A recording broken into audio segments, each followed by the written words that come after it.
এই খাজা মঈনুদ্দিন চিশতি আজমিরের পীর হযরতে ওসমান হারুনি আল্লাহর নবীর রওজা মুবারক জিয়ারতে এসেছেন। খাজা মঈনুদ্দিন চিশতি আজমিরিকে নিয়ে খাজা বাবা নবীর রওজায় দাঁড়িয়ে যে জিয়ারত করছে, আল্লাহর নবীর তরফ থেকে জানিয়ে দেওয়া হলো, এ ওসমান হারুনি তুমি মঈনুদ্দিনকে ভারতে যেতে বলো।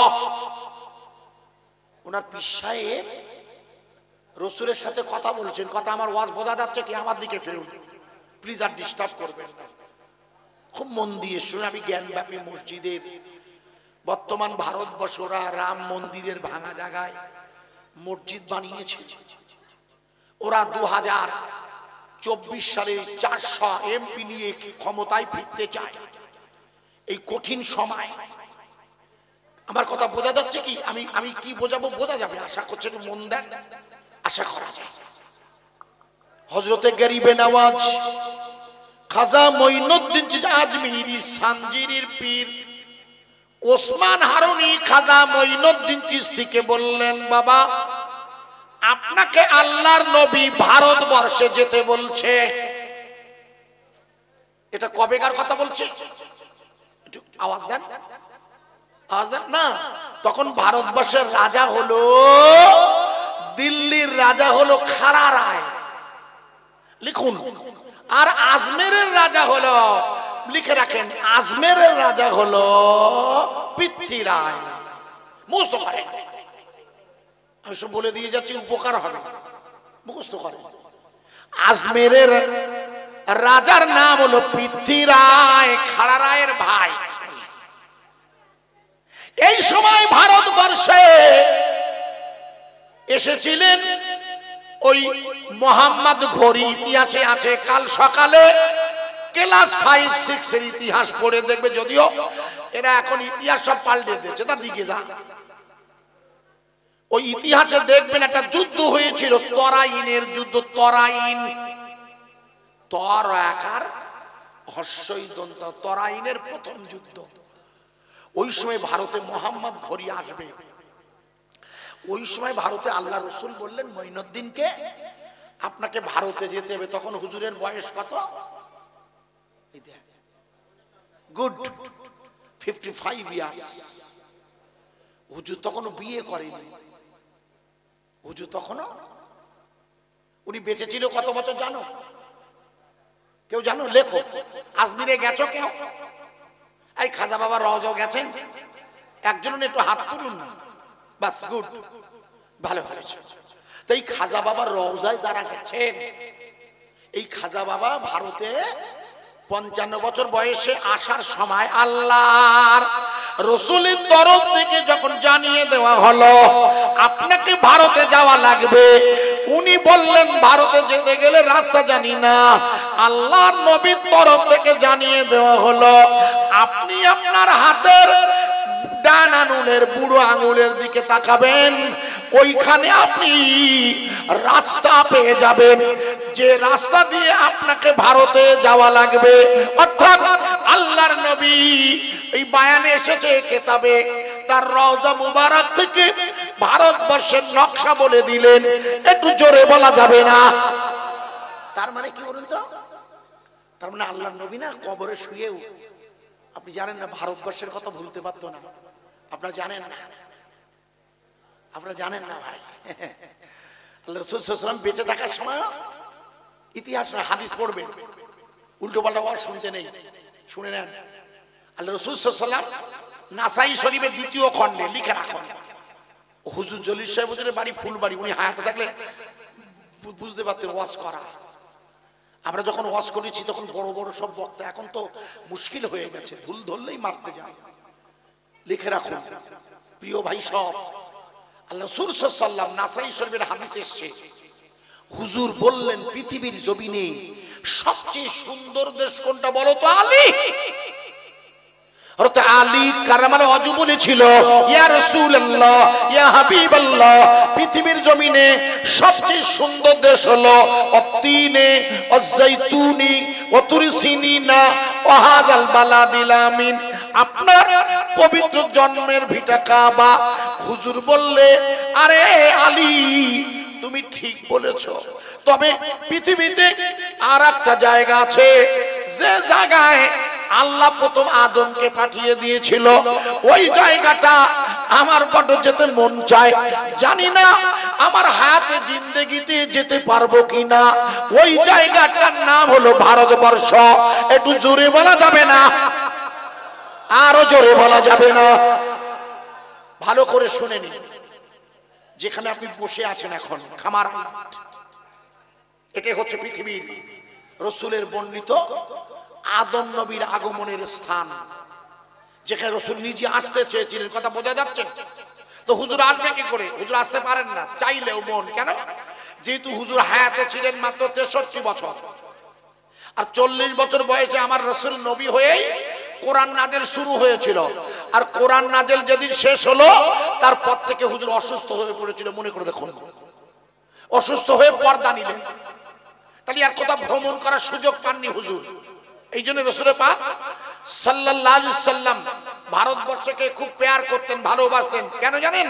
লিখে নেন, আল্লাহ যদি রাজি থাকে ইতিহাসটা লিখুন, যে আমেরিকা লাগাতার ইসরায়েলের সাহায্য চালিয়ে হামাস নামের, হামাস ওই ইমানওয়ালা স্বাধীনতা সংগ্রামীর দলটাকে পৃথিবীর জমিন থেকে হটিয়ে দিতে চাইছে, সেই আমেরিকার পিউ সেন্টার বলে একটা তথ্য সেন্টার আছে। সেই তথ্য সেন্টার গোটা পৃথিবীকে জানিয়ে দিয়েছে 2050 সালে এই পৃথিবীতে সংখ্যায় মুসলমানরা 1 নম্বরে হয়ে খ্রিস্টানদের হারিয়ে দেবে। একবার জোরে বলুন। আরো জোরে বলা যায় না? নারায়ে তাকবীর। আর একটু জোরে হবে না ইনশাআল্লাহ? আমি একটা প্রশ্ন করছি, আমার ওয়াজ বোঝা যাচ্ছে কি? খুব মন দিয়ে বুঝবেন, বোঝা যাবে। আমি ধরে নিলাম, বোঝানোর জন্য বলছি কিন্তু এটা। আচ্ছা, এই ধূপওয়ালা, এই ধূপওয়ালা, এই আর ডিস্টার্ব করিস নে কোচি, যাই করে লাইন করেছি। চা খান, চা খান, চা খান। একটা জায়গায় 3টে খান, দুঃখ নেই। তবে কথাটা আর না বললে আমার সুবিধা হয়। একটা নসিহত রাখছি তো ব্রেন থেকে বেরিয়ে যাবে। যুক্তির খাতিরে ধরছি 2024-এ বিজেপি আবার ক্ষমতা এসে গেল, তাতে আমাদের কি? 10 বছর তো হয়ে গে। আমার ও ভয় দেখে আর লাভ আছে? একটু হ্যাঁ না বল। আমি যুক্তির খাতিরে বলছি, 2024 সালে ক্ষমতায় আসার পরে যেমন 2023-এর ডিসেম্বরে 3টি রাজ্যে ভোটে জেতার পর মধ্যপ্রদেশ, মনে করে দেখুন, মধ্যপ্রদেশ, ছত্তিশগড় আর রাজস্থান খাজা বাবার দেশে ওরা ঘোষণা করে দিয়েছে প্রয়োজন হলে আমরা মসজিদের মাইকে আজান দিতে দেব না, অর্থাৎ মসজিদে মাইকে আজান চলবে না। আমি আপনাকে জিজ্ঞেস করছি, খামারহাটের মসজিদে এখন মাইকে আজান চলে। আমি জিজ্ঞেস করছি, ওরা যদি বলে আমরা মাইকে আজান দিতে দেব না, আমি আপনাকে জিজ্ঞেস করছি, তবু কি আমাদের আজান চলবে না, বন্ধ হবে? একটু জোরে বলুন। আমি একবার আজান দিচ্ছি, আপনারা আমার সাথে উত্তর দেবেন। কি সেটা? আমি বলবো আল্লাহু আকবার, আপনারাও বলবেন আল্লাহু আকবার। এটা হচ্ছে আজানের জবাব। তবে যেহেতু এখন আমি রাত 12টা, এটা ফজরের আজান ভাববে লোকে, তাই পুরো আজান দেব না, শুধু বোঝাবো। আজান দিচ্ছি, উত্তর দেবেন আমার সাথে। আল্লাহু আকবার। একটু জোরে বলুন। দান দান, আমি আবার বলি, আল্লাহু আকবার। দুবার হলো, আল্লাহু আকবার।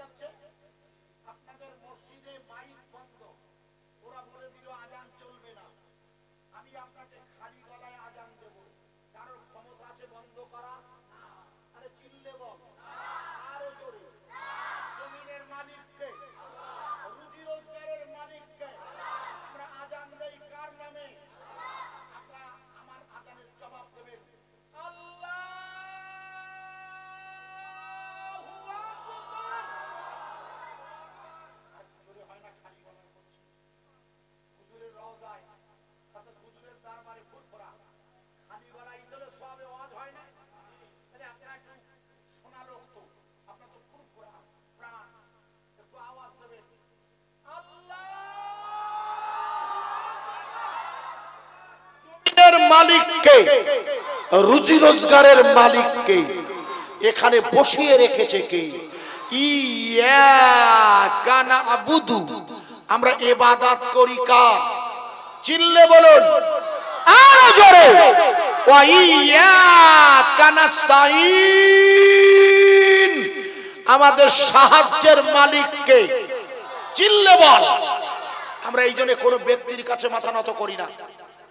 খুব ভালো করে শুনবেন, তাহলে মুশকিলে পড়ে যাব। কেন? যেহেতু আপনারা সবাই লিখে রাখুন, কাজে লাগবে। আমেরিকার সবচাইতে নামী তথ্য সেন্টার পিউ লিখে দিয়েছে 2070 সালে আল্লাহ যদি আমাদের খামারাইটের ছেলেদের, চণ্ডীপুরের ছেলেদের বাঁচিয়ে রাখে, আমি আজিজুর আমার বেঁচে থাকার সম্ভাবনা কম। কিন্তু বিজ্ঞানীদের গবেষণা এই মুহূর্তে সবচাইতে বেশি মুসলমান বাস করে ইন্দোনেশিয়ায়। কিন্তু 2070 সালে ইন্দোনেশিয়া মালয়েশিয়াকে হারিয়ে দিয়ে ভারতবর্ষ 1 নম্বর হয়ে যাবে সংখ্যায় মুসলমানেরা। তার মানে হিন্দুদের হারিয়ে নয়, হিন্দু ভাইয়েরা তো 100 কোটি। পৃথিবীর মুসলিম দেশের মুসলমানের সংখ্যা বোঝাচ্ছি। এরা এটাকে ভারতবর্ষের মুসলমানদের জনগণনা ঢুকিয়ে বলছে এরা 4টে করিয়ে 3টে করিয়ে বউ 8টা করিয়ে বাচ্চা। একেবারে টাটকা মিথ্যে কথা। আমি কি আপনাদের আমার কথা বোঝাতে পারছি? খুব লক্ষ্য করুন। তাই গরিবে নওয়াজ খাজা বাবা উনি ভারতে আসবেন, ওনার নখের মধ্যে রাস্তা। উনি ভারতে এসেছিলেন 55 বছরে, আর বেঁচে ছিলেন ক বছর? এইটা জেনে নেন। উনি বেঁচে ছিলেন 97 বছর, মোট 97 ইয়ার্স। 3 বছর হলে গুড সেঞ্চুরি পুরতেন। কিন্তু আল্লাহর ইচ্ছা হযরতে গরিবে নওয়াজ 90 বছর বয়স পর্যন্ত বিয়ে করে না। মুখস্থ করেন, আমি তথ্য দিচ্ছি, কাজে লাগবে। কেন? উনি ভারতে এসেছিল দিনের দাওয়াত দিতে। দিনের দাওয়াতের মেহনতে সময় পার হয়ে গেছে। আল্লাহ রাসূল স্বপ্ন যোগে বললে, আন্নাকাহু মিন সুন্নতি, ওগো আমার মঈনুদ্দিন, আপনি কি আমার বিয়ের সুন্নতটা পালন করবেন না? গরিবে নওয়াজ বলে, ইয়া রাসূলুল্লাহ 90 বছর বয়স হয়ে গেছে, কে আমাকে মেয়ে দেবে? ইতিহাস করে দেখবি 90 বছর বয়স ওনার এক মুরিদের মেয়ে হুজুরকে বিয়ে করার প্রস্তাব পাঠিয়ে দিয়েছিল। আল্লাহর মঞ্জুর হয়েছিল। ওই 97 বাকি 7 বছরে হুজুরের 4টা ছেলে হয়েছিল। লিখে রাখুন। এই মঈনুদ্দিন জি যখন ভারত আসছেন তখনই মোহাম্মদ ঘুরি এসেছে। আর মোহাম্মদ গরিবে নওয়াজের নির্দেশ মেনে যুদ্ধ করতো তরাইনে। কেন? যেদিন খাজা বাবা প্রথম ভারতে আসেন সেদিন দিল্লিতে ছিল সোমবার, ইতিহাসের ভাষায়। উনি এসেছেন যখন, তখন আসরের রক্ত হয়েছে। উনি এসেই দিল্লিতে খাড়া রায়ের দরবারের সামনে আজান দিচ্ছে। কোন গলায়? গুড, আমি যেটা বোঝাচ্ছি আজ। তখন তো মাইক নেই, আর প্রশ্নই নেই। উনি তো এসেছেন সবেমাত্র ভারতে, মাইকের প্রশ্নই আসে না, তখন ছিলও না। মাইক তো ইদানিং শুরু হয়েছে 2000 তার আগে একটু 90-95 ইদানিং মাইক এসছে, বুঝলেন না? তো আমরা ইতিহাস দেখছি কি গরিবে নওয়াজ খালি ঘরে আজান দিচ্ছে। ইতিহাস খুলে দেখবে ওই পৃথ্বী রায়ের ভাই খাড়া রায়ের ছেলেরা, খাড়া রায়ের সেনাবাহিনীরা গরিবে নওয়াজ খাজা মঈনুদ্দিন চিশতি আজমিরি সানজিরিকে চারিদিক দিয়ে ঘিরে ধরে এত পরিমাণ তীর মেরেছিল, ইতিহাস খুলে দেখবি ওই আজানরত মঈনুদ্দিনের শরীরে একটাও তীর লাগে না। জোরে বলবেন না? আরো জোরে বলা যাবে না? কোন তীর স্পর্শ করেনি। উনি কি করছিলেন একটু জোরে বলুন। আজান কি জন্য দেওয়া হয়? নামাজের জন্য দেওয়া হয়। তাই কমিটির কোন ছেলেরা, কমিটির যারা জলসা কমিটি, মাদ্রাসা কমিটি, মসজিদ কমিটি, তাদের কাছে আমার অনির্বন্ধ কড়া ভাবে আবেদন, যে দুদিন হায়াতে থাকেন, যে দুদিন কোন অবস্থাতেই যেন নামাজ আর জিকির বন্ধ না হয়। কারণ নামাজ হলো জিকিরে আকবার। আর নামাজের বাদে ওয়াইজা কাদাইতুমুস সালাত, যখন তোমার নামাজ শেষ হয়ে যাবে, হয় তুমি দাঁড়িয়ে, আর নাই বসে, আর না শুয়ে, সর্বাবস্থা আল্লাহর জিকির করবে। ওই জিকিরটা নামাজির কলব করবে। কারণ শুয়ে পড়েছেন, ঘুমিয়ে কলব বলবে আল্লাহ। একটু জোরে বলা যাবে না? এই জন্য মোহাম্মদ ঘড়িকে, জহিরুদ্দিন ভালো করে এখানে, মোহাম্মদ ঘড়িকে হযরতে গরিবে নওয়াজ নির্দেশ দিয়েছিল, এই মোহাম্মদ ঘড়ি, এই ভারতবর্ষে শাসন কার্য পরিচালনা করতে গেলে কোন ধর্মস্থানে আঘাত করা যাবে না। ওয়াজ বোঝা যাচ্ছে এবার? কে বললে?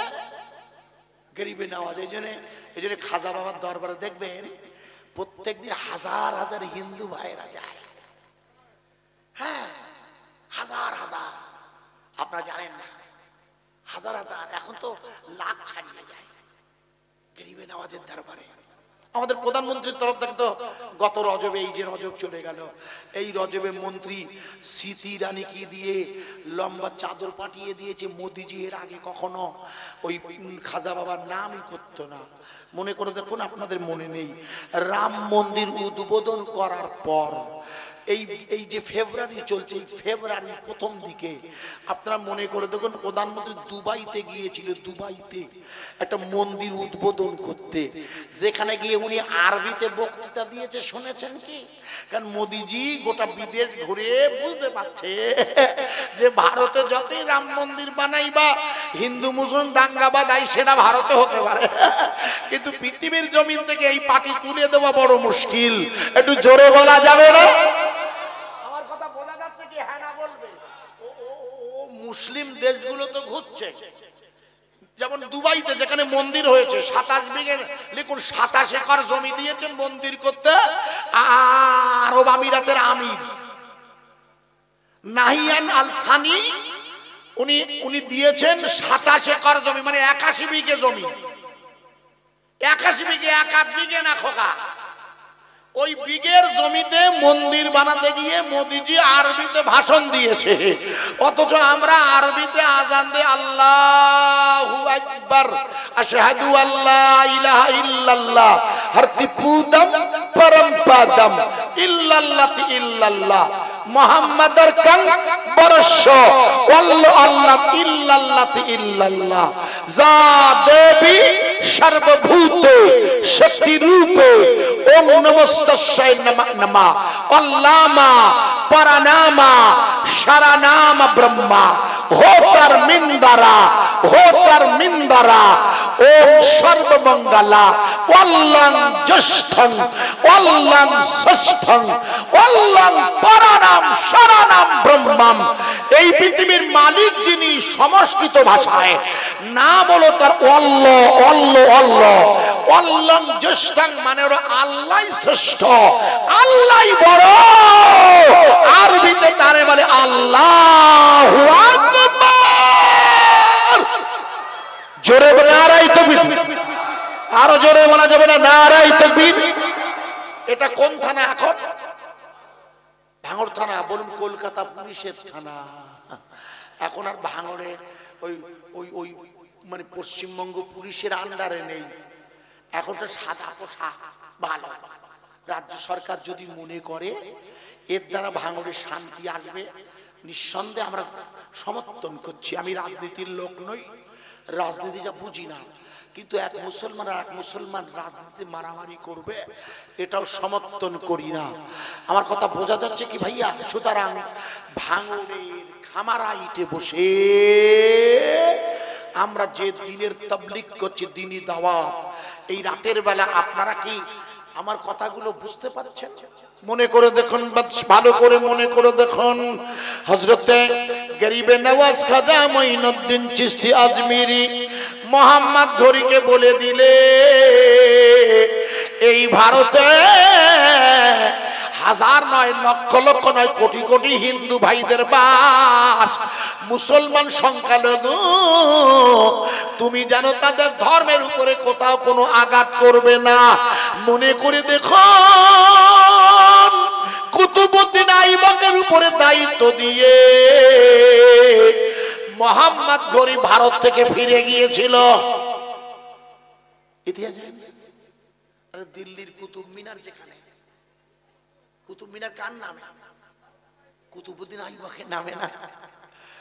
ইলতুৎমিশ, কুতুবউদ্দিন আইবক, আলাউদ্দিন খিলজি, জালালউদ্দিন খিলজি, মোহাম্মদ বিন তুগলক, ভারতবর্ষের স্বাধীনতার, ভারতবর্ষের ইমানের দাওয়াতের এইসব মুসলিম সুলতানরা, এই এদের নেতৃত্বেই তো, কুতুবউদ্দিন আইবকের নেতৃত্বেই তো তৈরি হয়েছিল জ্ঞানব্যাপী মসজিদের প্রথম পাঠ।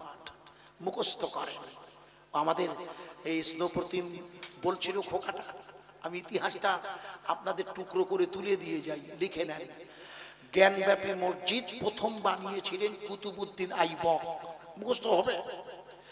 800 বছর আগে। কত বছর? চিল্লে বলুন। মসজিদে বাবরি তৈরি হয়েছিল কবে? মসজিদে বাবরি তৈরি হয়েছিল, মুখস্থ করেন, 500, মুখস্থ করেন। এটা এখন দিয়ে হবে কত? আমি মুখস্থ করে দিচ্ছি। 1600 অর্থাৎ 1528 সালে, 1528 সালে তৈরি হয়েছিল মসজিদে বাবরি। আর এখন হচ্ছে 2024 সাল। তার মানে কত বছর হচ্ছে? বাড়ি গিয়ে গুনে নেবেন। তার চাইতে আগে তৈরি ওই জ্ঞানব্যাপী মসজিদ প্রথম বানিয়েছিল যিনি, নাম তার কুতুবউদ্দিন আইবক। ওটাকে পরবর্তীকালে রিফর্ম করেছিলেন, নতুন করে খামারাইটের মসজিদ যেমন পাথর বসিয়ে দিয়েছেন, ওই রকম ওই আল্লাহর জ্ঞানব্যাপী মসজিদটাকে সুন্দর করে দিয়েছিল যিনি, তিনি হলো জিন্দা পীর হযরতে বাদশাহ আলমগীর, সম্রাট শাহজাহানের তৃতীয় ছেলে। ইনি জিন্দা ওলি। একবার জোরে বলা যাবে না সুবহানাল্লাহ? এনাকে জিন্দা ওলি বলা হয় কেন? জিন্দা ওলি মানে কি? জিন্দা ওলি মানে কবরে গেলে ওনার কবর থেকে ফয়েজ আসে।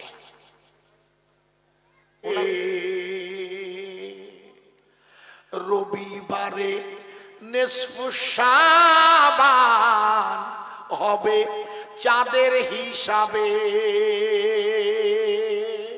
সব আমি এখানে বসে বসে বলে দিয়ে দিচ্ছি, কোথাও পাবেন না। ইদানিং সব ওয়াজ এত নকল করছে বক্তারা, খুব মুশকিল হয়ে গেছে। তবু আমরা চেষ্টা করছি।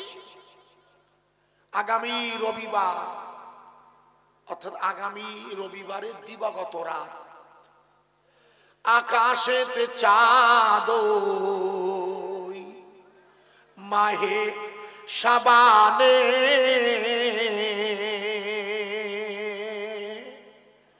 রবিবারে নিসফু শাবান, ওই পঞ্জিকাতে আছে চাঁদের হিসাব। ওগো সোনা, নিসফু শাবানে সবাই মিলে পড়ব দরুদ, যাবে মদিনাতে।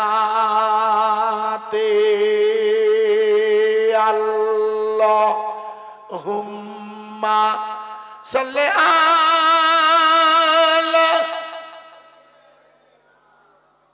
মাইকটা চলে গেল বোধহয় নাকি? মাইক ঠিকই আছে। ওয়ালালে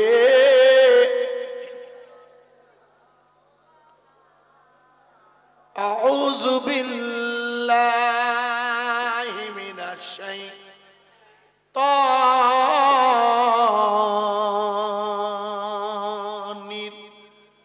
রাজিম।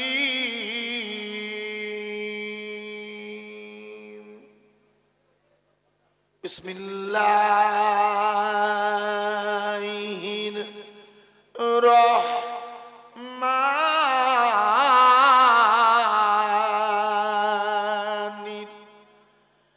রহিম।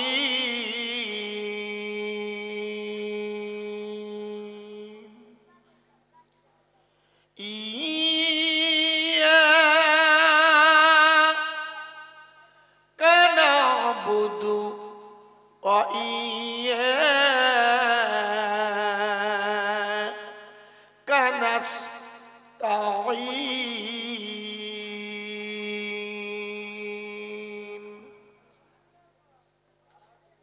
সম্মানিত আমাদের খামারাইট, আমাদের এই পবিত্র মসজিদের বাৎসরিক ইসরে সভা,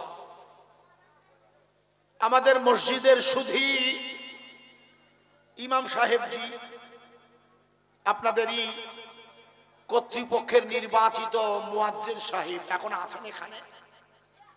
মুয়াজ্জিন সাহেব কই? না না, ইমাম সাহেব তো আছে, আর মুয়াজ্জিন না, উঠতে হবে না, ওখানে আছেন তো, বাস এটা খোঁজ নিতে হয়, নিয়ম। আমার আগে আমার স্নো প্রতিম কারিমুল্লাহ, ওনার নাম জিহাদি, উনি ওই ওটা হচ্ছে একটু দিতে হয়, তাতে সমস্যা নেই, একটা বিশেষণটা আমাদের স্নো প্রতিম কারিমুল্লাহ। তার আগে আমাদের ভাই আব্দুল হাকিম সাহেব, উনি আমার বয়সে অনেক ছোট। আমার পরে আবার বাংলাদেশের আপনাদের কর্তৃপক্ষের ভালোবাসার হযরত মাওলানা আব্দুল্লাহ আল মামুন সাহেব, আমার পরবর্তী ওলামা হযরত বয়ান করবেন ইনশাআল্লাহ। আমি গুনাহগার, আপনাদের কাছে খুব সহজ ভাষায় একটু মন দিয়ে বুঝবেন। উনি ওনার মতো করে যেহেতু একটু কড়া মেজাজে জেহাদি, একটু আপনাদের মধ্যে শরীরের রক্ত গরম করিয়ে দেওয়া, এটা খারাপ কিছু নয়, এটা ভালো। বয়স টাটকা তাজা, তার চিন্তা ভাবনা তাজা থাকা ভালো। আর যেহেতু আমাদের রক্ত এখন পাতলা, মানে ওদের এখন ঘন, তবুও আমরা কিছু নসিহত করছি, খুব মন দিয়ে শুনবেন, আশা রাখছি উপকার হবে। কারণ এই কর্তৃপক্ষের আমাদের ফারুক বাবুরা বা আরো যারা আছেন, আমাকে গত বছরও আমি দুটি নসিহত করেছিলাম এই এলাকাতে। এবছরে এই প্রোগ্রামটা এরা গত বছরই আমাকে ফারুক বলে দিয়েছিল, শুধু সময়ের নজরে একটু চেঞ্জ হয়ে গেছে প্রোগ্রামের জন্য। আপনাদের কাছে কোরআনুল কারীম, যেটা পৃথিবীর, খুব মন দিয়ে শুনবেন ভাই, এই ধূপওয়ালা ভাই, আমার কাছে একটা দিও। ও শুধু আমি ওদের একা দিতে বলিনি, আমার এখানেও দেবেন, কেন একটু ভালো হয়। মানে মশা মারাত্মক এক আল্লাহর সৃষ্টি, যাকে কোনো অবস্থায় ছোট করা যাবে না, কারণ উনি আমাদের উপকার করেছিল। মশা সেদিন যেমন উপকার করেছিল নমরুদকে মেরে দিয়ে, মনে করে দেখুন নমরুদের খোদাইর দাবিটাকে একটা 1.5 ফুটের ডানা ভাঙা মশা, আপনাদের মনে আছে? আপনারা মনে করে দেখুন, আমরা এখন যে সময়, খুব ভালো করে ওয়াজ শুনবেন, আমরা এখন যে সময় বসে আছি, দেখবেন গোটা পৃথিবীর জমিনে তাকিয়ে দেখুন, সব জায়গায় ইসরায়েলের সাথে প্যালেস্টাইনের যুদ্ধ। কারিমুল্লাহ বলেছে নিশ্চয় আপনাদের কাছেও, সব বলে কম বেশি, তা বলুক, কিন্তু আপনারা ভেবে দেখুন, ওটা তো যুদ্ধ নয়। যুদ্ধ কাকে বলে? শত্রুর সাথে শত্রুর লড়াই, যেটা রসুল করেছেন। শত্রু আহ্বান করেছেন মদিনায় এসে আক্রমণ, মনে করে দেখুন ভালো করে ওয়াজ বুঝবেন, ওকেই বলে জিহাদ। আপনারা মানেগুলো শুনে নিন। মক্কা শরীফ থেকে 1000 লোক এসেছেন রসুলের ঈমানের দাওয়াত মিশিয়ে দেওয়ার জন্য দুনিয়া থেকে। অথচ আল্লাহর নবী কিন্তু এখন আর মক্কায় নেই, যে সময়ের কথা বলছি। ওরা মক্কা থেকে 1000 লোক এসে মদিনা থেকে 50 কিলোমিটার দূরে, আমি 4 বার যেহেতু হজে গেছি, মদিনা শরীফ থেকে 50 কিলোমিটার দূরে জায়গাটার নাম বদর।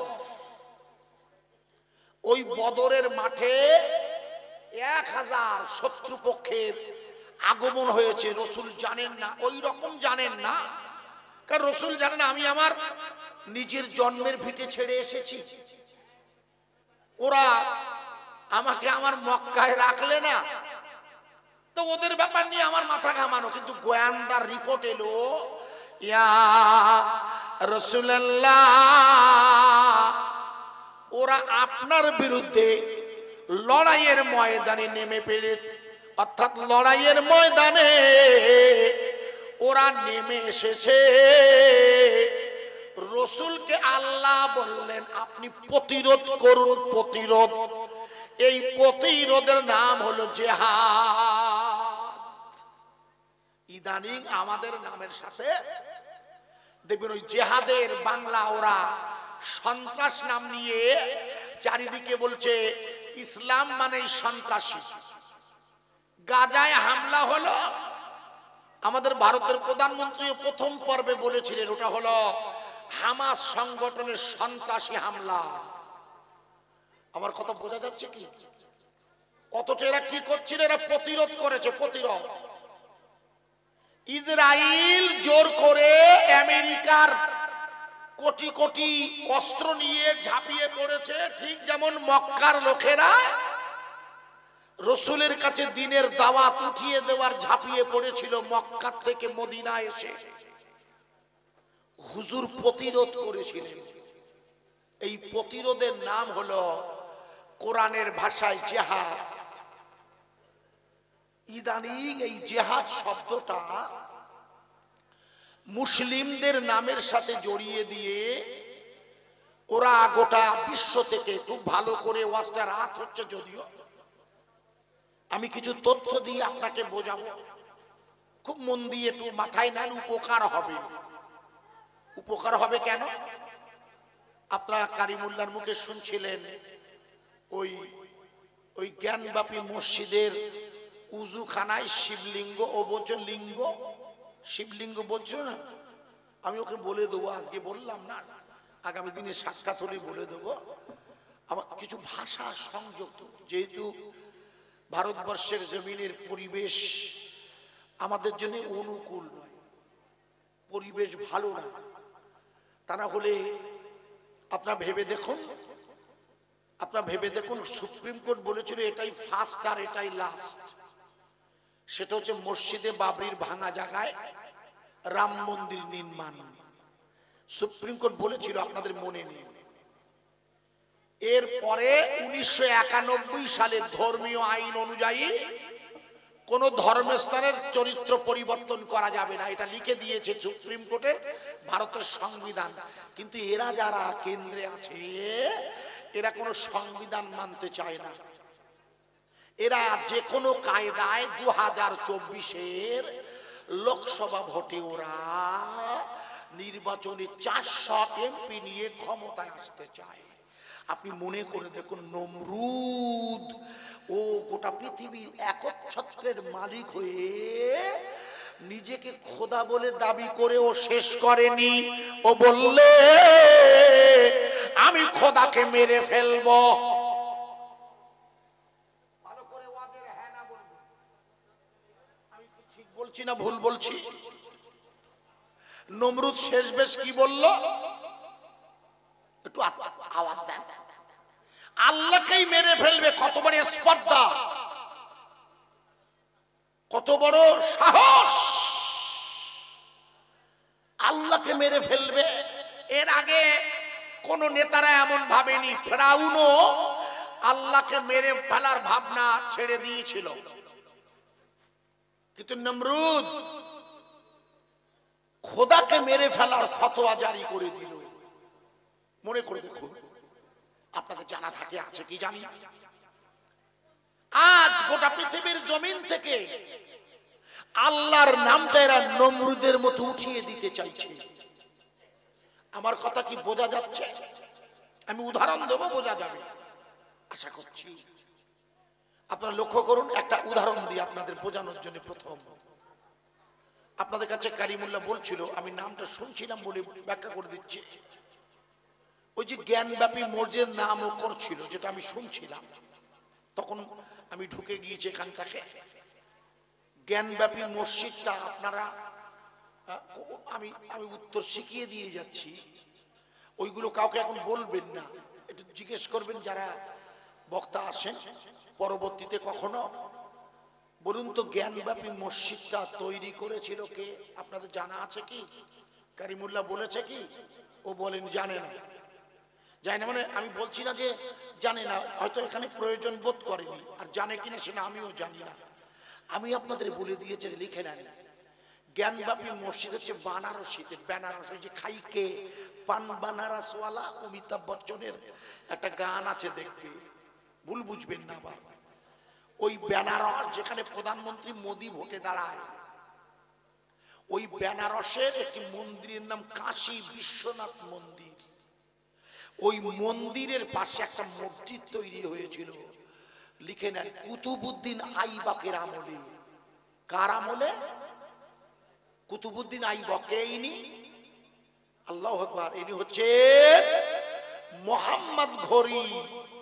মোহাম্মদ ঘোরি যখন ভারতবর্ষে এসেছিল, গরিবে নওয়াজ খাজা বাবার জমানায়, ও একটু আগে খাজা বাবার নাম বলছিল ওর চিন্তায়, আর আমি আপনাকে খাজা বাবার নাম বলছি ভারতের জমিনে ইমানের কালেমার দাওয়াত প্রচারের স্বার্থে।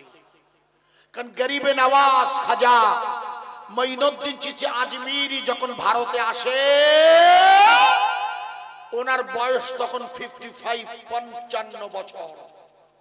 মুখস্থ করেন, উনি যখন ভারতে এসেছেন ওনার বয়স 55। ওনার পীরের নাম কেউ বলতে পারেন খাজা বাবা? কেন? এটা তো আপনাদের খানকা, এখানে লেখা আছে পীর আল্লামা ইমরান সিদ্দিকী সাহেব তথা খানকা শরীফ। খানকা, এই আলোচনাটা তো আপনার দোষ নেই। ওই খাজা বাবা থেকে যে তরিকা এসছে তার নামই তো চিশতিয়া। আরে বড় পীর আব্দুল কাদের জিলানী থেকে যে তরিকা এসছে তার নাম তো কাদিরিয়া। এই প্রত্যেক মাসে আপনাদের যে এখানে জিকির হয় ভাইরা, এই গরিবে নওয়াজ খাজা মঈনুদ্দিন চিশতি আজমিরি যার তরিকা করেন তার পীরের নামটাই জানেন না। লিখে নিন, এনার পীরের নাম হলো খাজা উসমান হারুনি। মুখস্থ করেন। আর বড় পীর সাহেবের পীরের নাম কি? এই দেখো, জানো না? আল্লাহু আকবার। বড় পীর সাহেব পীরের নাম আমার যেটা জানা আছে, একজন পীর সাহেব একাধিক পীরের সোহবতে থাকতে পারেন। প্রথম পীর মারা গেলে দ্বিতীয় পীরের কাছে যেতে হবে। প্রথম পীর যদি অনুপযুক্ত হয় তাহলে দ্বিতীয় পীর ধরা জায়েজ, তা না হলে জায়েজ নয়। যদি অনুপযুক্ত হয়, আপনার মনের আশা পূরণ করতে পারছেন না। তা গরিবে নওয়াজের বসিরহাটের আল্লামা হুজুরের কিতাব অনুযায়ী আমার জানা আছে ওনার পীরের নাম হচ্ছে, মুখস্থ করে নিন, হযরতে হাম্মাদ তাব্বাস রাহমাতুল্লাহ আলাইহি। নাম শুনেছেন কখনো? আমি ওয়াজ করতাম না, কারিমুল্লাহ যেগুলো বলে গেল যে আমার কানে এসেছে সেটা আমাকে ইলাস্ট্রেশন করে দেওয়া দরকার।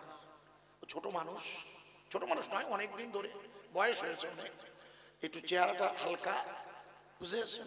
ইদানিং কিছু ওয়াজ হিট করেছে বাজারে, ওই যে থুতু দিয়ে টাকা গোনা, নেটে আছে, ওয়াজে বলে ভালো, যে যেমন করে করে ঠিকই আছে। আমি আপনাদের কাছে যেটা বলছি ভালো করে শুনে নিন। হযরতে বড় পীর আব্দুল কাদের জিলানীর পীরের নাম হলো পীর হাম্মাদ দাব্বাস রাহমাতুল্লাহ আলাইহি। যদিও ওনার আরেকজন পীরের নাম পাওয়া যায়, ওনার পীরের আরেকটা নাম আছে।